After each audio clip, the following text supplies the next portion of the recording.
Welcome to my channel. These slides that are rolling by are an indication of some of the things that I cover on a regular basis in my videos. Once you have watched the video, I would appreciate it if you would click the like button and leave a small comment. It's really a big help to the channel. The YouTube logarithm, when it sees that, promotes the channel more and will be more viewers. I would appreciate that very much. Thank you for watching. Well, hello everyone. I guess it's time to do a bit of an update on what's going on in the garden and here under the grow lights. These are brassicas, 6 each of broccoli, cabbage, and cauliflower.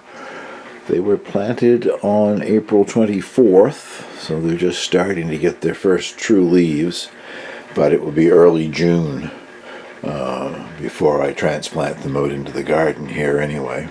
They can take some cold weather, but there's really not much to be gained putting them out much before the end of May, so by then they should have a bit more growth on them. And these are the asters. They were planted on April the 6th, which is just exactly a month ago today. Once again, they won't go out in the garden until early June either, so they've got lots of time to develop a bit more, but all of a sudden they've been growing quite rapidly, except for a couple of them. There's one there and one way back in there that are quite small. They might have been ones that I transplanted. I didn't have a plant come up in every pot, and some pots had 2 or 3 come up, so I pulled out 1 or 2 and transplanted them into pots where there wasn't anything. This is that lettuce, though it should have been harvested. I sort of ignored it, and all of a sudden it bolted, and as you can see it is about to flower. I still plan to strip some of the leaves off and eat them. I don't think they'd be too bitter yet, but I wasn't watching the thing, and all of a sudden it turned into a lettuce tree. And this is the radicchio. It was trying to hit up. I guess you could still say it is trying, but the top of those leaves are dying. I don't know if I got water on them, or they didn't get watered enough or something, but I'll let it continue to grow here, but I don't think I'm going to get a hit of radicchio out of it.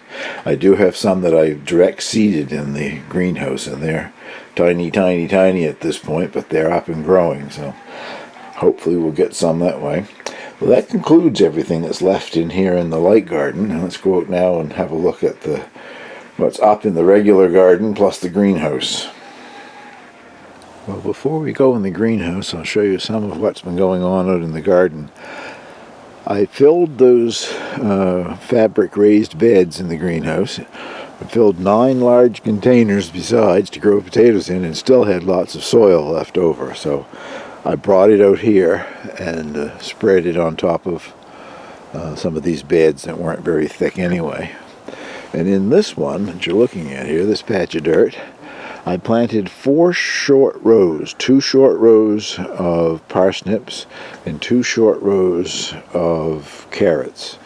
Nothing's up yet, and it's going to be strange when it does come up, because a day or 2 after I planted them, we had a visit from some kind of a critter. I don't know.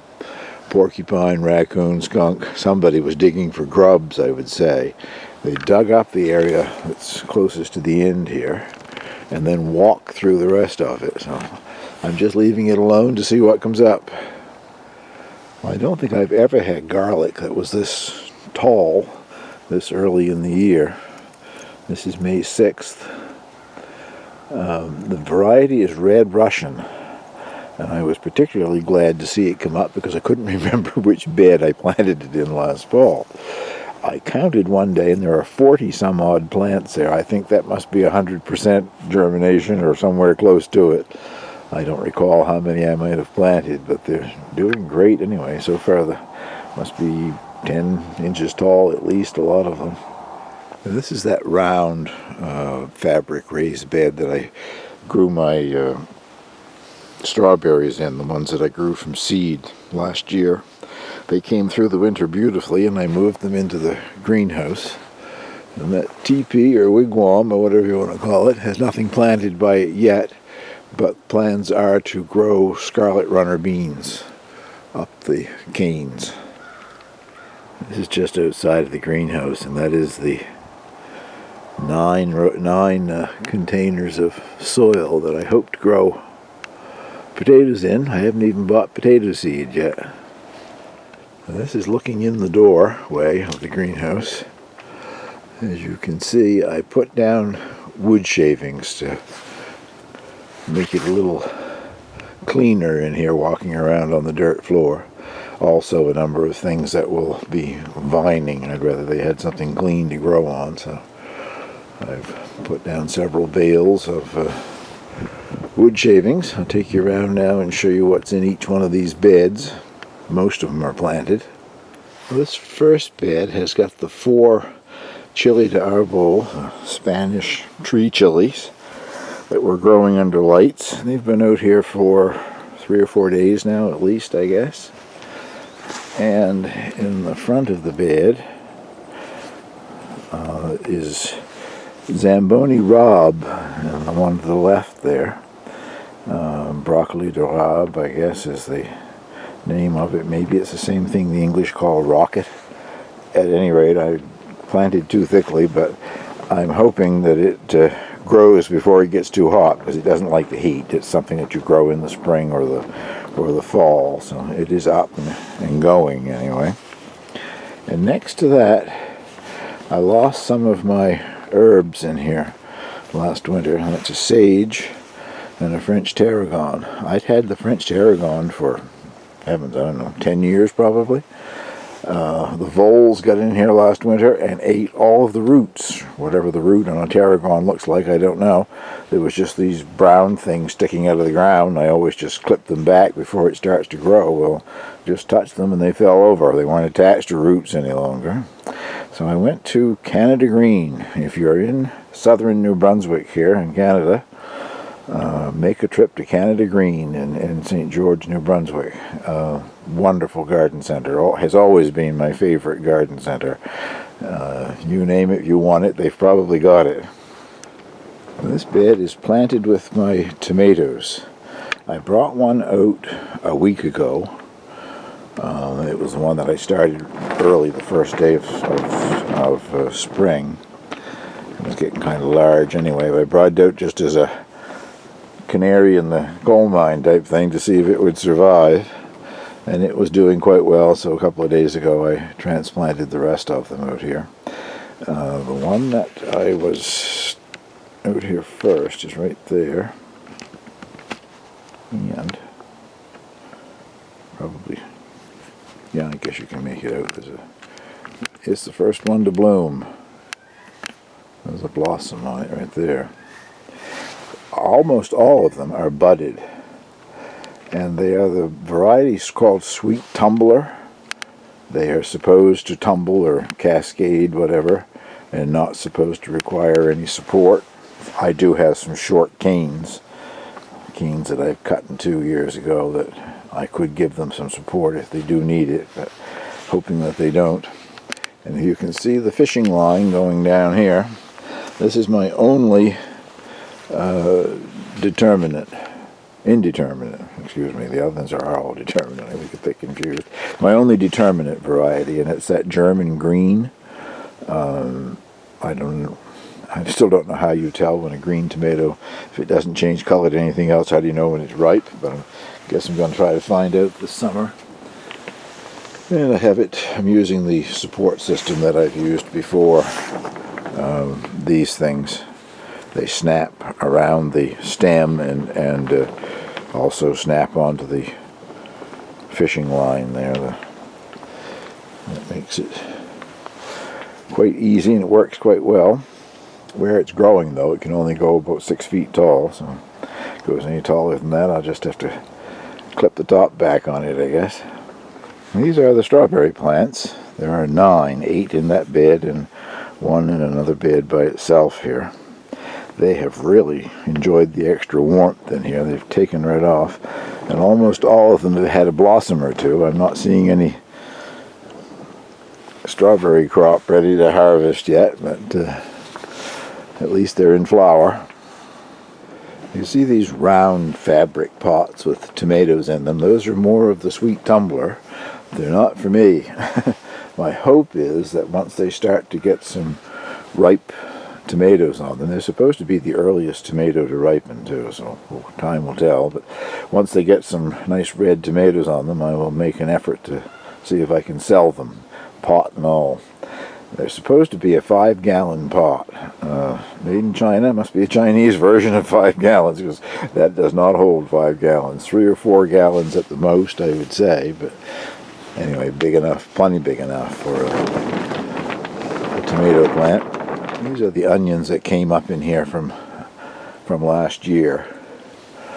Going to use them for green onions, because I'm sure pretty soon now they will bolt and try to bloom. Along with the weeds, this is my flat leaf garlic chive and the Asian chives. And they seem to have accepted the transplanting all right, I guess. This little square has got 3 or 4 of those lettuce plants in it, but just barely getting started. There's another one that has radicchio. I won't bother showing you both of them. They're just tiny little seedlings. And this is French breakfast radish. Haven't grown that variety before, but they're starting to get true leaves, so hopefully they will start developing a radish soon. Now this square had my 2 kinds of mint, the Moroccan mint and apple mint. They're sort of in the lateral corners there, one facing me and one further away. And then at Canada Green I bought 2 different kinds of thyme. One is just the regular flavored thyme. It's supposed to have silver leaves, I guess, or whatever. And the other one is a lemon thyme. I had several thymes in here, but also lost those. I'm not sure if they died last winter or if I lost them last year sometime. This is a couple of lupins that were growing in here, so I put them in one of the pots. And these are the Italian heirloom variety of onions called Rosa di Milano. Starting to straighten up. They've been in the ground for close to 2 weeks and they've been laying down most of the time, but I guess it's warming up enough now that they're starting to straighten up. Some of them had a little red onion bulb starting under them. Also, there were several that had a little white onion bulb, so those are not Rosa di Milano. I don't know quite what might have got mixed in with those seed, but as long as they grow a usable onion, I'll be quite pleased. There is a couple of more beds there on the left-hand side. One I planted basil in, and I think I do see them coming up now. The other one I planted dill, which I really didn't need to do. I have had dill that just sort of reseeds itself in here for years, and last year I only had 1 or 2 plants, so I thought I'll plant some this year. Well, disturbing all this soil and moving it and replacing it into these beds and whatever must have stirred up a lot of dill seed, because every bed in here has got dill coming up in it. They don't call that stuff dill weed for nothing. And the last bed here, which has nothing in it yet, that is going to be cucumbers. I think I'll direct sow them, and it really isn't quite warm enough yet. I'll wait another week or 2 before I do that. Well, I think that concludes the little video. Thank you very much for watching. On my way back to the house, and I just had to do a little shot of the Liberation tulips. Not sure how many there were last year, but they at least tripled in number. Angel's going to walk by and do a photobomb. No, just a little bit of her, I guess.